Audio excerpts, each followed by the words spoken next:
Today, we welcome Jeff Malka. He needs no introduction, so we'll introduce him anyway. So his Sephardic Genealogy book and SephardicGen.org website, with the late Mathilde Tagger, he created the mother field of Sephardic genealogy.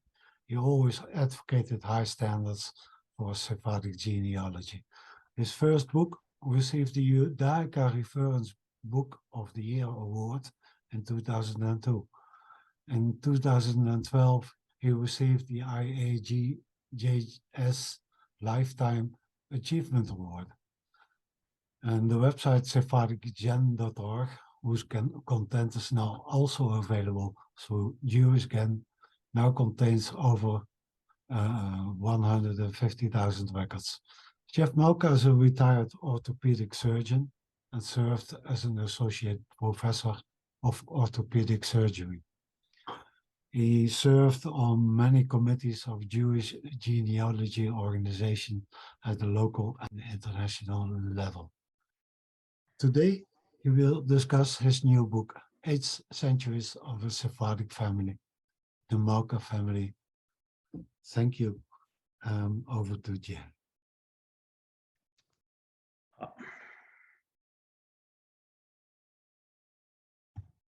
Okay. I'm Jeff Malka. Thank you very much for that kind introduction. Actually, I'm very happy to be here. One correction, this is not a new book. In fact, I wrote it a decade ago. But I wrote it and published it privately because it was for my family. In fact, I published 4 such books for the various ancestral families of my children, paternal too, maternal too, but I published them privately and I gave them to my immediate down family.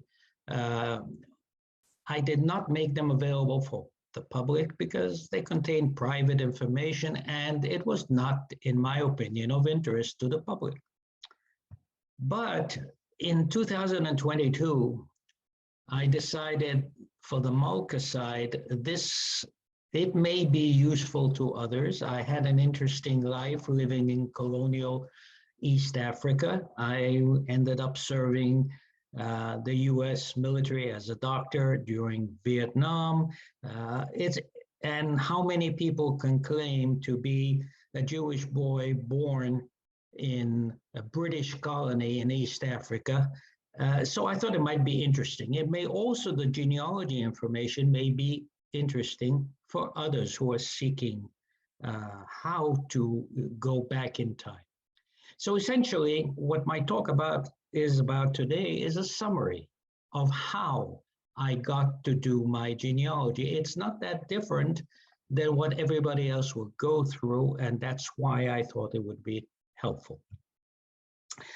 It all started when my father, Eli Malka, wrote a book about the Jewish community of the Sudan. That's the community I was born in.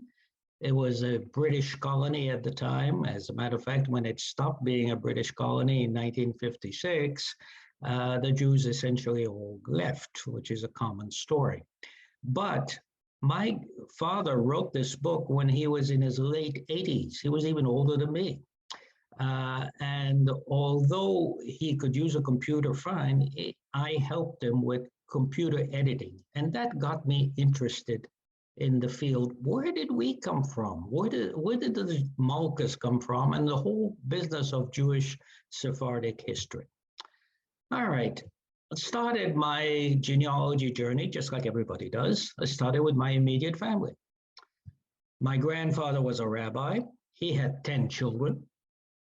So you can imagine between his children and grandchildren, I very soon had quite a family tree. Didn't need to do anything more. The thing is, in the Sudan, all the Malkas that lived there were my relatives. My parents took me traveling to Europe since I was about 6 years old, and we had a home in Switzerland, and I was just as familiar with the European capitals as I was with Khartoum, Sudan. In fact, maybe more so. And I never met another Malka. So it was logical for me to think all Malkas, anybody called Malka must be my immediate relative. Of course, that's not true. Anyway, so after having done my nuclear family from my grandfather down and what I knew about his ancestors, I started, where else do I go? And like everybody, I asked various relatives and friends and started gathering so-called family legends. One legend says we came from Malaga in southern Spain. Maybe.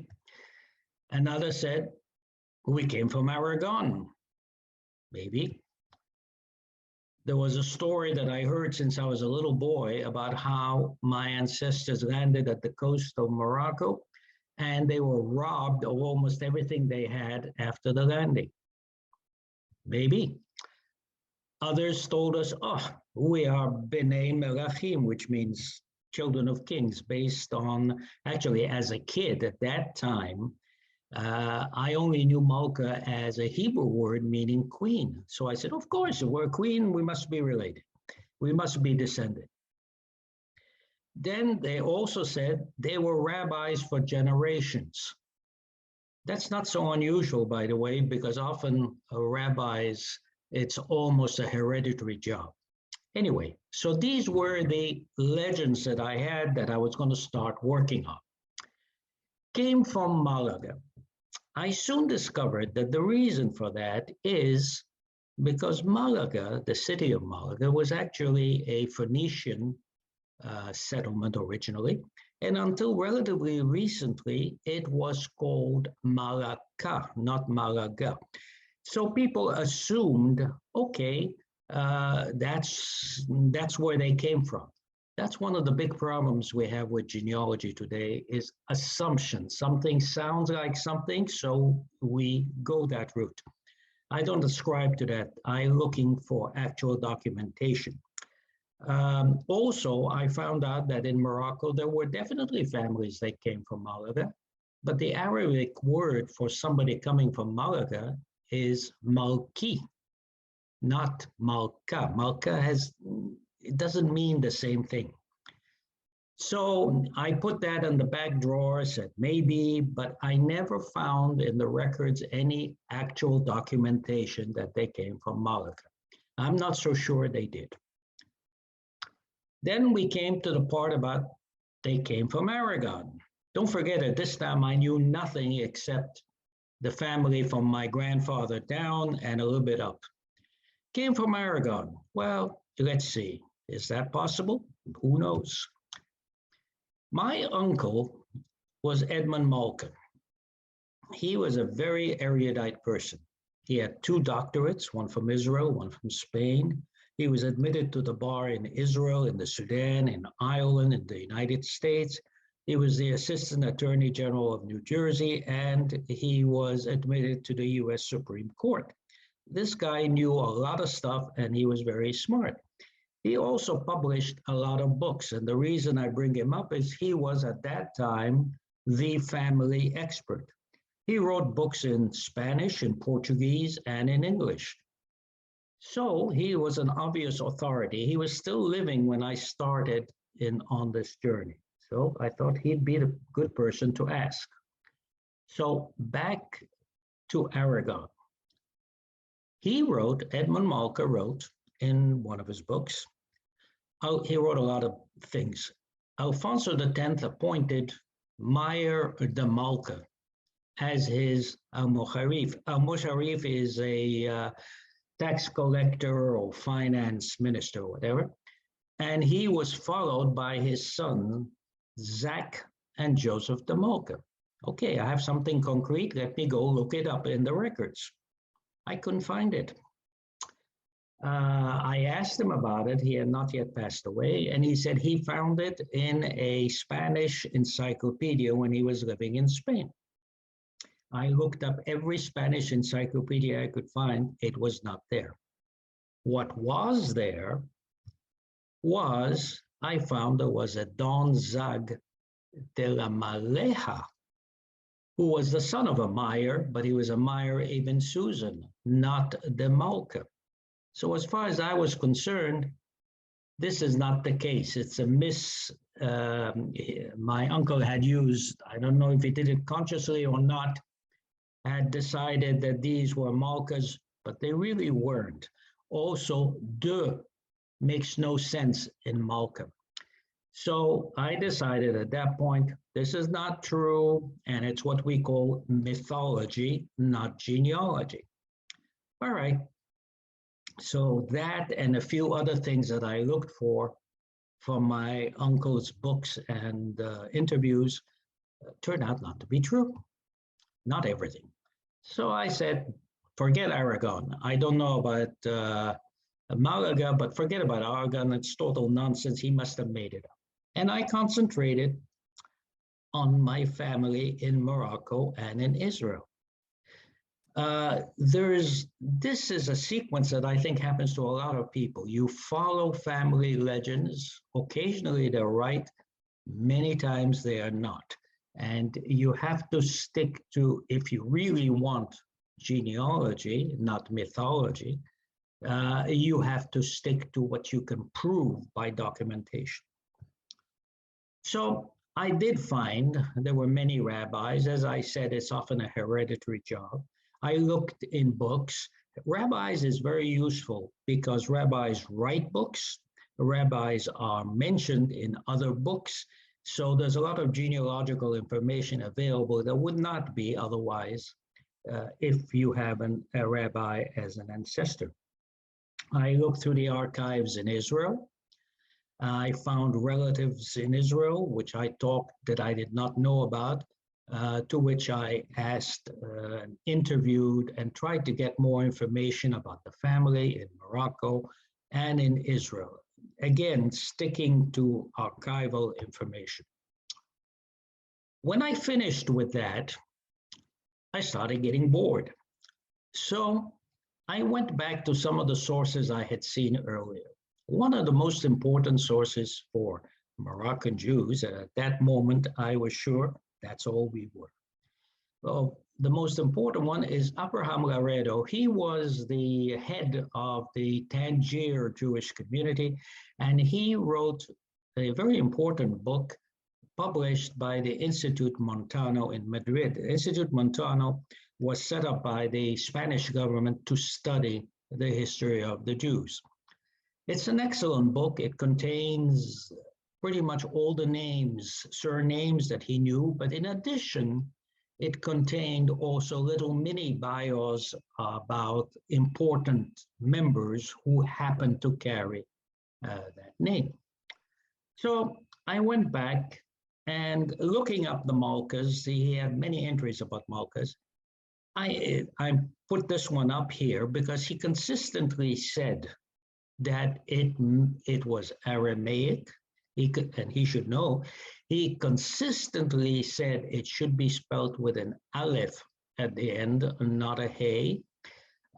He consistently translated it as king, fils de roi, because Malka in Aramaic means royal or king.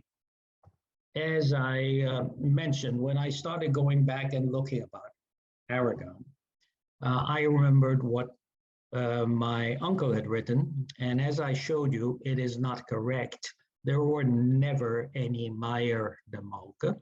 There were never any Zach or Joseph de Malka. What there were was Don Zach de la Maleja and Meyer, who was not de Malka. So this is a perfect example of what I call mythology and not genealogy. I'm going to click on the slide and tell me if it changes for you. Did it? It should say forget Aragon, it's nonsense. Yes. Okay, all right. So as I said, I concentrated on the family. I did the rabbis, the archives. I'm sorry about that mix-up there. And I went to Abraham de Laredo, and here's where I think I was last, where you can see the name spelled with an aleph at the end. and translated as king. And he writes in his prelude to, in his book, he writes about how there are two classic examples of Aramaic names that came from Babylon that remained with the Jews. One of them was Malka, the other one was Barzillai with an AI, and so that was, I think, the basis of his awareness of it. But what interested me in this, at this point, was that he mentioned in one of his mini biographies a Salomon Aven Melka in Monson. In the notes of the notary of that town, a guy called Francisco Asensio, during the year so and so. Well, Abraham Laredo is a very solid author and a good scholar. So I took this a little more seriously and said, well, here's something that I can follow in the archives. I started searching for Aven Melka, and I started searching in the archives of Monson. Monson is a town in Aragon, which at one time was very, very important. It was where the Cortes used to meet.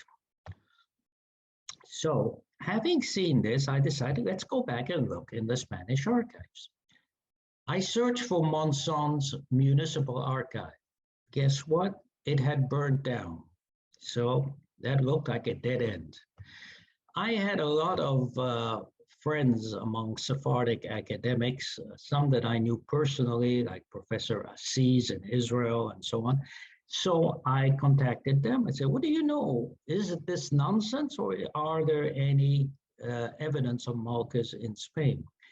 Well, they were not very helpful. They couldn't find anything. So I was ready to give up.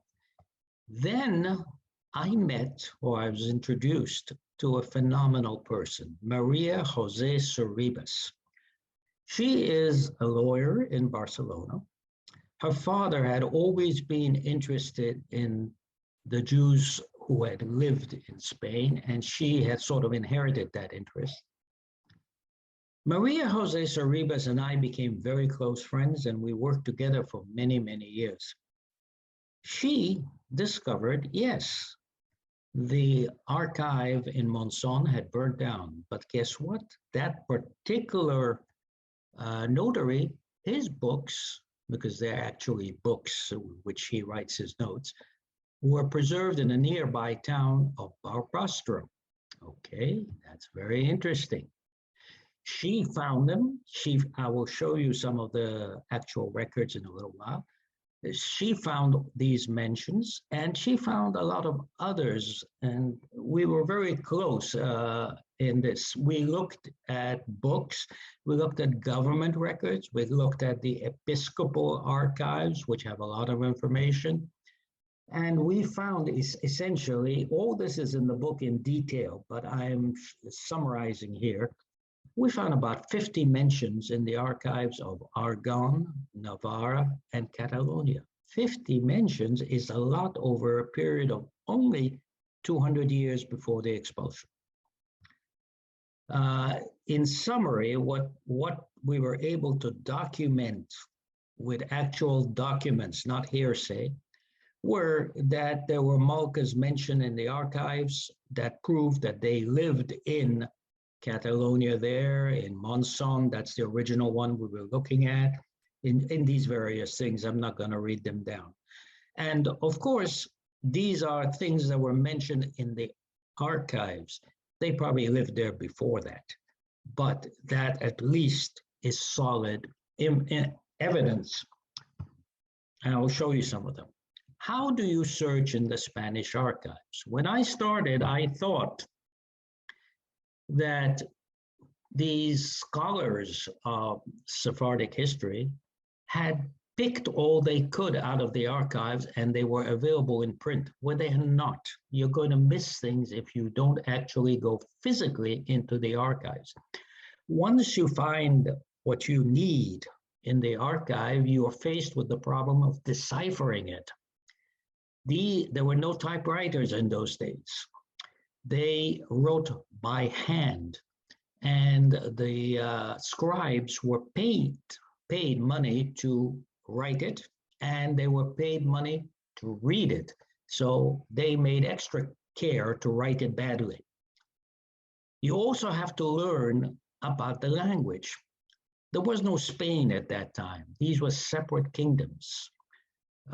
For example, where a lot of these archives existed were in the Crown of Aragon, which itself was made up of 3 separate kingdoms, sometimes more. The kingdom of Aragon, the one of Catalonia, and the one of Valencia. They all had the same king, but they had different parliaments, different monies, different everything. So language comes into it because these notary books were written in the vernacular of that area, unless they were royal archives, in which case they would be written in Latin. So you have to realize that X is really pronounced sh, like Shushan. There was no letter K in Spain at that time. K is from the Greek alphabet. So you would not find a K if you're looking for it. It was written phonetically. Everything was written phonetically. There were no fixed spellings in those days. So you would get Malka or Kippur. The N was often skipped when writing a word. Sometimes in the middle of the word, sometimes at the end of the word, and then other times they would include it. Never figured out why. The script writing, you have to learn it. It's not easy, but it's not that hard once you get used to it, as long as you have some knowledge of the languages they spoke, which is either Castilian, what we call Spanish, or Aragonese, or Catalan, which is closer actually. Catalan is closer to the French Provençal language in southern France, because at one time Provençal, that area was also part of the Crown of Aragon. You learn that F and H are often interchanged. There were regional differences in the surnames, depends where you were. It depended which century you're talking about. There were always phonetical spelling in vernacular language. There were various name variants. And this is where, again, genealogists very often get carried away and they use their imagination. This sounds like that, so it must be that. You can't do that. You need proof that this name meets that name. Can you get proof? Yes, you can, and I'll show you. Here's just some documentation to show you. Chocolata. I told you X is pronounced as sh. Chocolata. And that's why if you're looking for Ben Susan, you're not going to find it that way. You're going to find it as Shushan, Shaltiel, Shisho, which also misses the N. It's actually Sison. And we're going to, okay, these are just some examples. This is Italian, but it's all true. It's the same thing in all these Romance languages that derive from Latin. Here's kilometri. Elsewhere, it's written with a K. Kiosco, kiosco.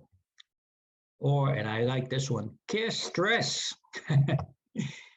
And that's why you will find in the medieval literature, Kippur, Kofen, I mentioned that F and H are often interspersed, Querido, Melka, Malka, Melqua, but never a K, because K did not exist in that area.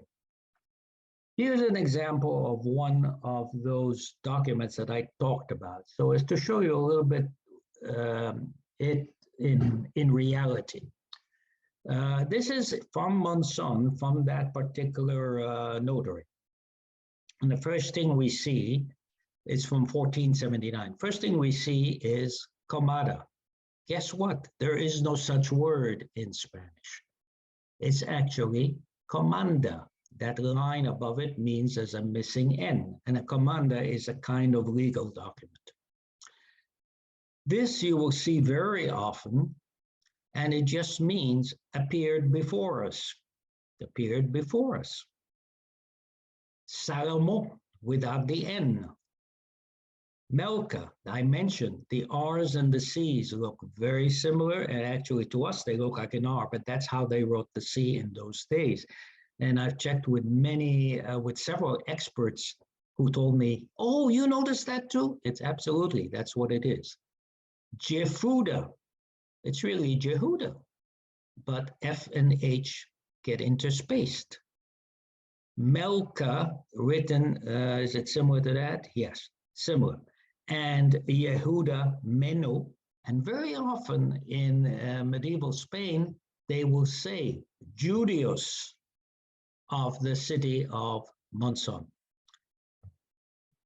Here's another one from the same person, so you'll be becoming familiar with his handwriting because it varies. Again, Comada, which I told you does not exist, appeared before us Samuel Levy and Moshe, Mophe actually, but it's really Moshe.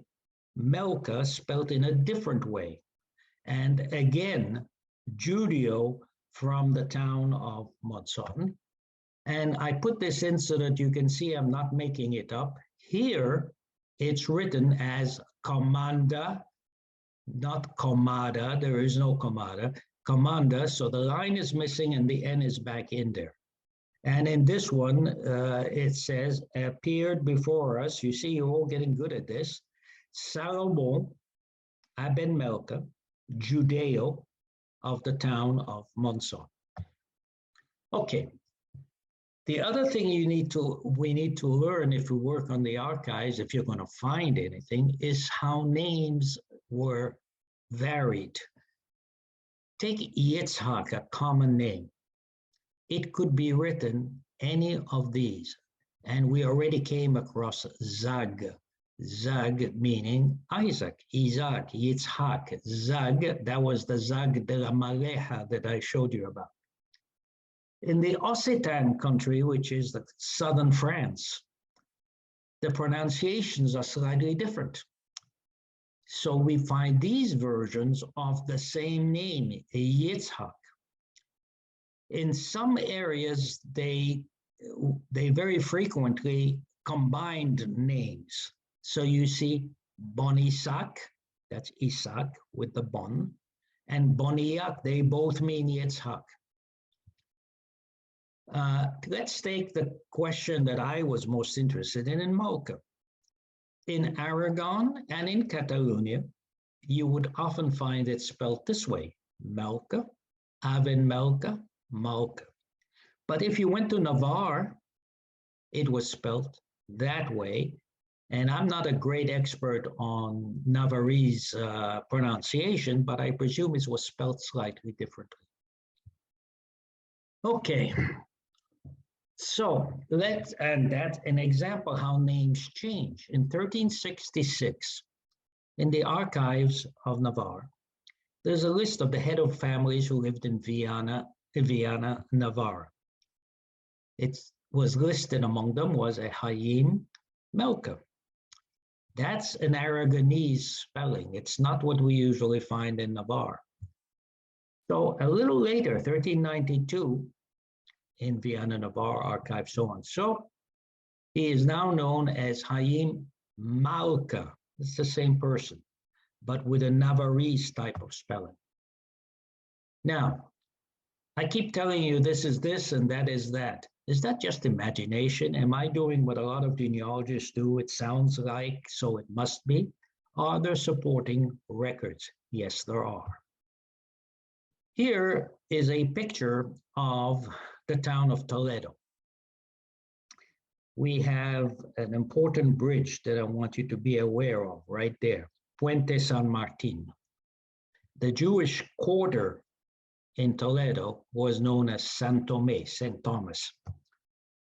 Here's a map of Toledo from that time. And here's the San Tomé quarter, and here's the bridge. right here in the Jewish quarter, the Sinagoga del Transito. And whoops, didn't mean to do that. And over there, the Santa Maria Blanca, also in San Tome in the Jewish quarter. Well, we now go to a Pilar Leontello. She was an archivist in Toledo, and she wrote a 2-volume book, excellent book, where she excerpted all the things in the archives of Toledo that mention Jews. And the book was called Judios de Toledo. Okay, so let's look through some of their stuff. This is the notation. The year, that is important, 1483, the 19th of March. So 19th of March, 1483.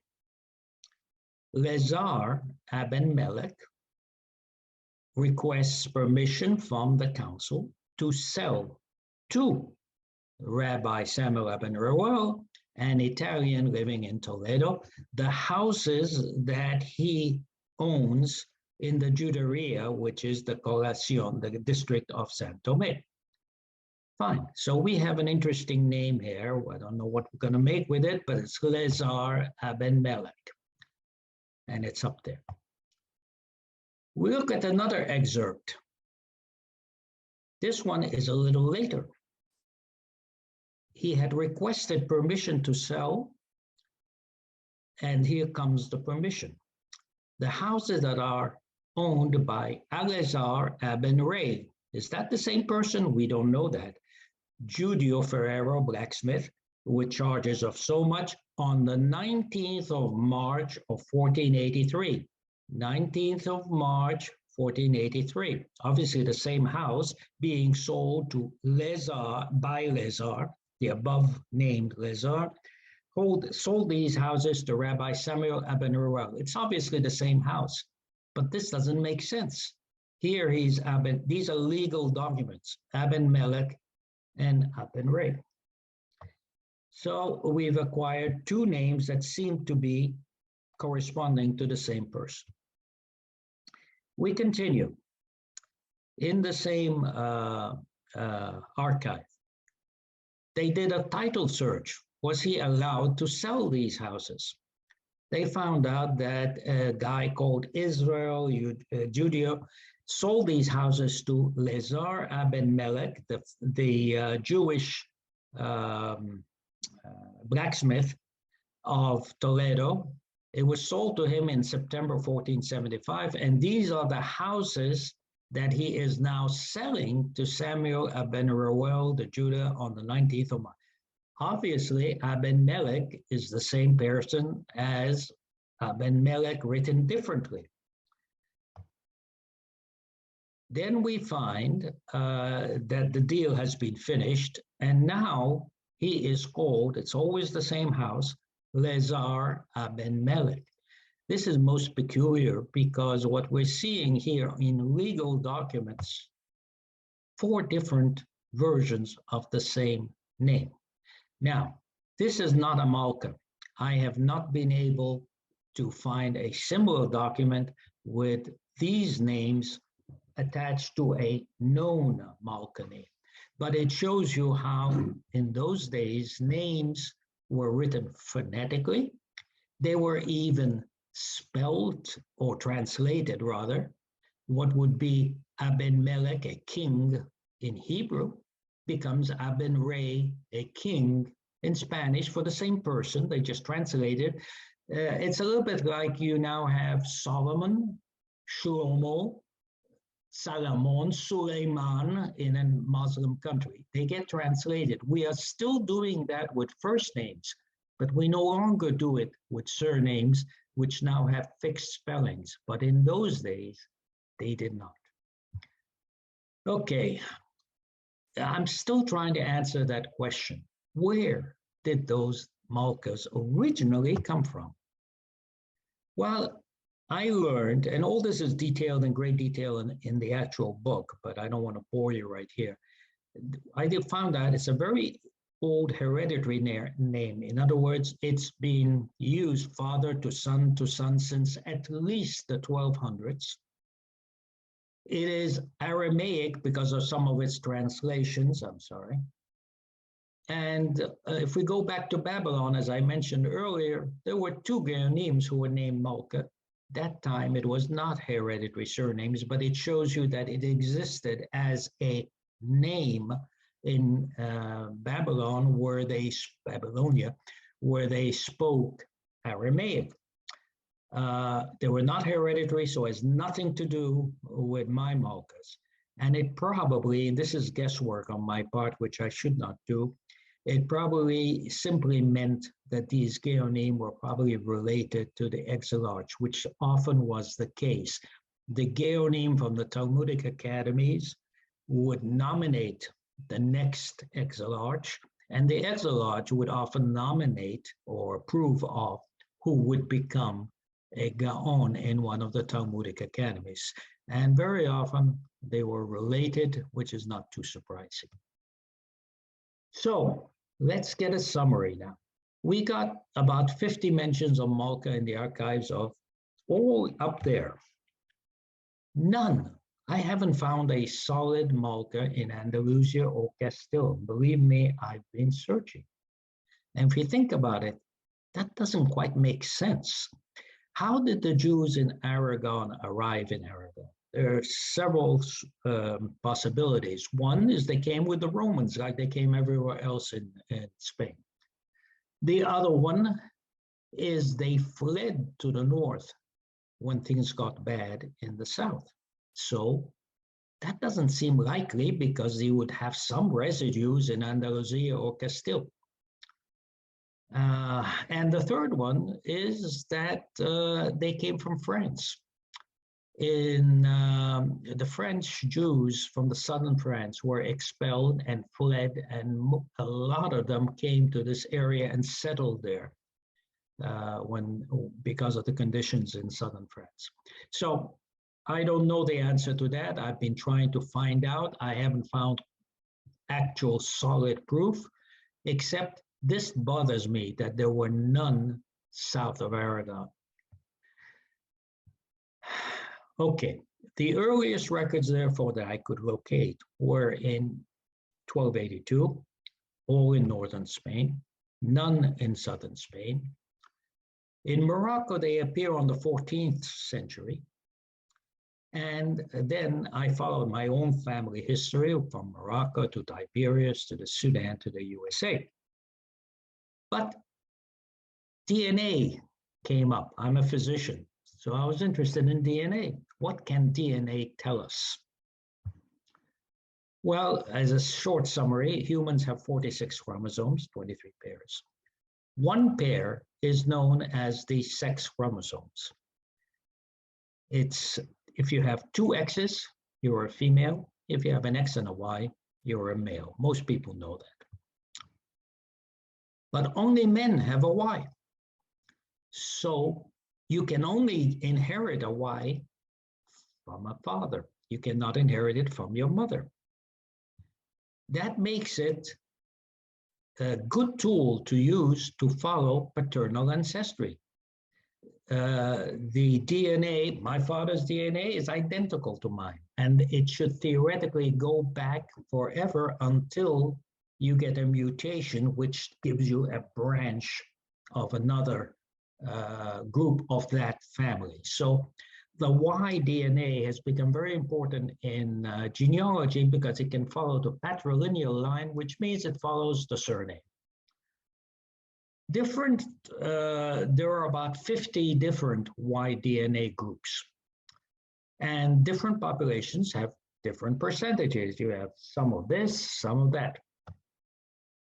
Here's what the Jewish Y DNA distribution is like.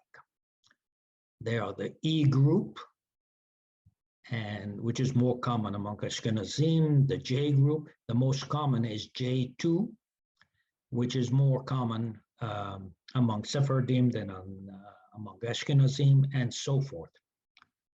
I belong to the Gs, which we'll tell you about in a minute. This is the distribution of Jews in general. And if you distribution in France, in Italy, in there's similar type of distribution, different percentages. Morocco is very unusual. 89 to 93% of all the males in Morocco have one Y DNA. So much so that DNA had become labeled the Berber haplogroup. That does not mean that they're the only people who have it. It's just that they have an extraordinary concentration of it. It exists among Jews, among other people. Here it is, E. It exists among Jews, more among Ashkenazim than Sephardim. An interesting side fact that is not terribly important, Hitler was also an EIB. So he had Jewish ancestry on the paternal side from this, which is one of the rumors, but he would have hated to know that he had a Berber DNA. Now, I tested my family. All my Malka relatives were G2A1. The highest percentage that we find of G2s is, weirdly, in Ossetia and the Caucasus, what is now Georgia. I found that very strange. I looked into it, and the people who deal with DNA told me that that happened millennia ago, but they went up to there. But it's also in the Middle East. So where are G2s found in what concerns us? If you look at all Moroccan men, I told you they're mostly E3s, only 1% have G2. It's rare. Among Sephardic Jews in Morocco, Jews who say that they came from Spain, it's 20%. If you go to the villagers, because this was all Moroccan men, and all Moroccan men meaning the cities. If you just go to the villagers, it doesn't exist at all. If you go to European countries, it's relatively rare. It's actually a relatively rare haplogroup, and it's present in about 1 to 3%. If you look at northern Spain, it's present in 5%. If you look at southern Spain, it's like the rest of Europe almost, 2 to 3%. If you look at Lleida in Catalonia, 10%. Portugal, 5.7%. Israel, 9.8%, probably because of the Sephardic Jews that are found there. So this is what DNA has added to the picture, and it can be interpreted any way one wants. Before I go away, I do want to talk just for a few minutes about a very important person who passed away in 2014. The genealogy world lost an important person. I lost a very, very close friend. Mathilde Taguer. Taguer is a Bulgarian name, is the name of her husband. Mathilde was born in Tangiers, Morocco, but she moved to Israel with her family when they were only 6 years old. She later became a chief librarian at the Hebrew University Library. Often referred to as the mother of Sephardic genealogy because she influenced it so much. Mathilde was a fantastic person and a dedicated researcher. She wrote 3 books: Guidebook for Sephardic and Oriental Genealogical Sources in Israel, a dictionary of Bulgarian Jewish surnames, and a dictionary of Sephardic given name. She also co-founded IGRA, the Israel Genealogical Research Association. Around 2005, as I can remember it, she discovered Sephardic Gen, the website that I was creating at the time. And she became an enthusiastic supporter and contributor. She created many detailed databases, not just names, but information in them, which she donated to Sephardic Gen. Indeed, at least half of all the databases that I have on Sephardic Gen were created by her. She was also an activist for Sephardic genealogy. At the time, Jewish Gen, which was the Jewish